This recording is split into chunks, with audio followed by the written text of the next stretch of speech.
दोस्तों, हमारे चंद्रयान-3 को लॉन्च हुए 1 महीने से ज्यादा बीत चुका है और अब ये मिशन अपनी मंजिल के बेहद करीब है। जैसे जैसे ये चांद के नजदीक पहुंच रहा है, हमारी उत्सुकता और बेचैनी बढ़ती जा रही है। पूरी दुनिया की नजरें इस समय चंद्रमा पर है और इस बीच हमारे इसरो वैज्ञानिकों ने एक बड़ा खेल कर दिया है। एक ऐसा कारनामा जिसने हमारे इस अंतरिक्ष यान को चांद के बिल्कुल करीब पहुंचा दिया है। इतना ही नहीं, चंद्रयान को अपनी मंजिल साफ साफ दिखाई भी देने लगी है, लेकिन इसके साथ ही वैज्ञानिकों को आने वाले खतरे की भी चिंता है और उसको लेकर वो पूरी तरह सतर्क हैं, क्योंकि यही पड़ाव है जहां हमारा चंद्रयान-2 फेल हो गया था। अब इसरो ने आखिर क्या कारनामा किया है? हमारा चंद्रयान इस समय चांद के कितना नजदीक है और वो कौन सा खतरा है जो हमारे इस मिशन को बर्बाद कर सकता है? ये सब कुछ आज हम आपको बताने वाले हैं, इसलिए वीडियो को अंत तक जरूर देखिएगा। दोस्तों, 15 अगस्त 2023 को हमने अपना 77वां स्वतंत्रता दिवस मनाया था। पूरा देश आजादी के जश्न में डूबा था और लोगों का सेलिब्रेशन खत्म भी नहीं हुआ था कि तभी इसरो ने उन्हें जश्न मनाने का एक और मौका दे दिया। जी हाँ दोस्तों, हमारे चंद्रयान ने अभी अभी अपने मिशन के एक बहुत अहम पड़ाव को पार किया है।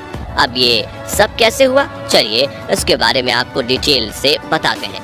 असल में 16 अगस्त की सुबह चंद्रयान अपनी चौथी कक्षा में चांद की सतह से करीब 1000 किलोमीटर की ऊंचाई पर उसके चक्कर काट रहा था, लेकिन सुबह में इसका ये ऑर्बिट पूरा हो रहा था और प्लान के मुताबिक इसे आगे बढ़कर चांद से 1000 किलोमीटर की दूरी को कम करके मात्र 100 किलोमीटर की दूरी पर चांद की 5वीं और आखिरी कक्षा में भेजा जाना था।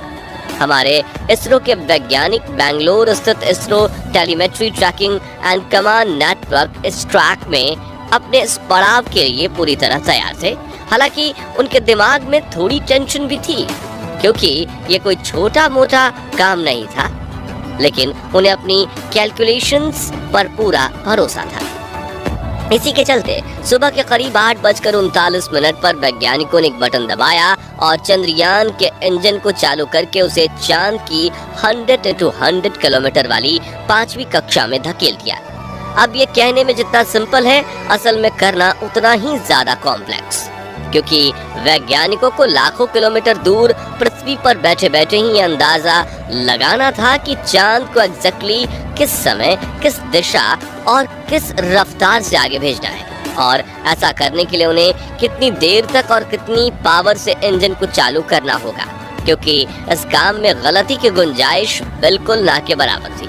एक छोटी सी मिसकैलकुलेशन पूरे मिशन को बर्बाद और अब तक की गई सारी मेहनत पर पानी फेर सकती थी, लेकिन हमारे वैज्ञानिकों ने बिना कोई गलती किए इस काम को सफलतापूर्वक अंजाम तक पहुंचा दिया। इसके लिए वैज्ञानिकों ने सिर्फ 1 मिनट के लिए चंद्रयान के इंजन को ऑन किया था और कुछ ही पलों में ये चांद की 5वीं कक्षा में स्थापित हो गया था। ये पड़ाव इस मिशन के लिए बहुत बड़ी अचीवमेंट थी, क्योंकि ये चांद पर चंद्रयान का आखिरी ऑर्बिट था। यही वजह है कि इस खबर ने लोगों के आजादी के जश्न में 4 चांद लगाने का काम किया। लेकिन कहानी सिर्फ यहीं खत्म नहीं होती है, बल्कि इसके बाद चंद्रयान ने सिर्फ 24 घंटे के अंदर ही एक और ऐसा कारनामा कर डाला कि अब चांद बस 2 कदम दूर नजर आ रहा है। दरअसल 100x100 की कक्षा में एंटर करने के बाद इसरो के वैज्ञानिकों ने प्रपल्शन मॉड्यूल और विक्रम लैंडर को एक दूसरे से अलग कर दिया है। ये काम भी काफी टेक्निकल और कॉम्प्लिकेटेड था। इसके लिए वैज्ञानिकों ने बिना इसकी गति में कोई छेड़छाड़ किए इन दोनों हिस्सों को जोड़ने वाले हुक्स को खोल दिया है। अब क्योंकि लैंडर और प्रपल्शन मॉड्यूल दोनों ही की गति एक समान थी, इसलिए हुक खोलने के बाद भी एक दूसरे से एक झटके में अलग नहीं हुए। इसको स्मूथली बिना कोई नुकसान किए अंजाम देने के लिए वैज्ञानिकों ने लैंडर की स्पीड को थोड़ा सा बूस्ट किया। अब क्योंकि हुक्स खुले हुए थे, इसलिए स्पीड बढ़ते ही लैंडर प्रपल्शन मॉड्यूल को पीछे छोड़कर खुद आगे बढ़ गया और अब आगे का सफर लैंडर को खुद ही तय करना है।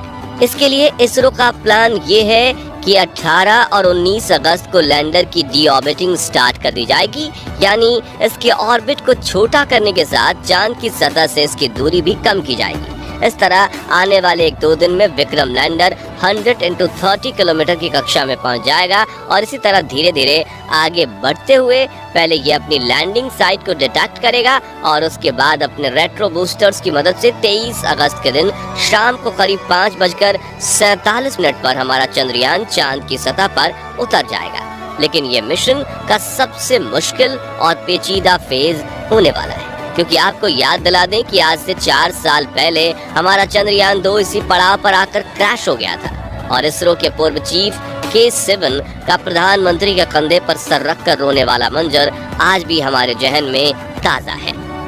तो अब सवाल ये उठता है कि चंद्रयान 3 का हाल चंद्रयान 2 जैसा ना हो, इसके लिए वैज्ञानिकों ने क्या तैयारियां और क्या बदलाव किए हैं। लेकिन इसका जवाब जानने से पहले चलिए हम आपको बताते हैं कि चंद्रयान 2 आखिर क्रैश क्यों हुआ था।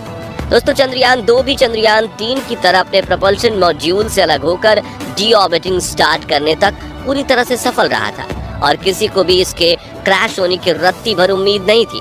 लेकिन हुआ ये कि लैंडर के ऑन बोर्ड गाइडेंस सिस्टम ने एल्टीट्यूड का ओवर एस्टिमेशन कर लिया, यानी लैंडर एक्चुअली जिस ऊंचाई पर था सिस्टम को लगा कि वो उससे कहीं ज्यादा ऊपर है।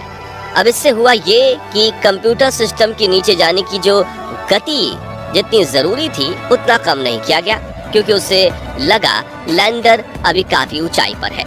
इसके अलावा लूनर सरफेस से सिर्फ 2.1 किलोमीटर की ऊंचाई पर किसी टेक्निकल ग्लिच के चलते इसरो से इसका संपर्क भी टूट गया, यानी वैज्ञानिक इसे बचाने के लिए खुद से भी कोई एक्शन नहीं ले पाए और चंद्रयान 2 तेज स्पीड से नीचे की तरफ जाते हुए क्रैश हो गया।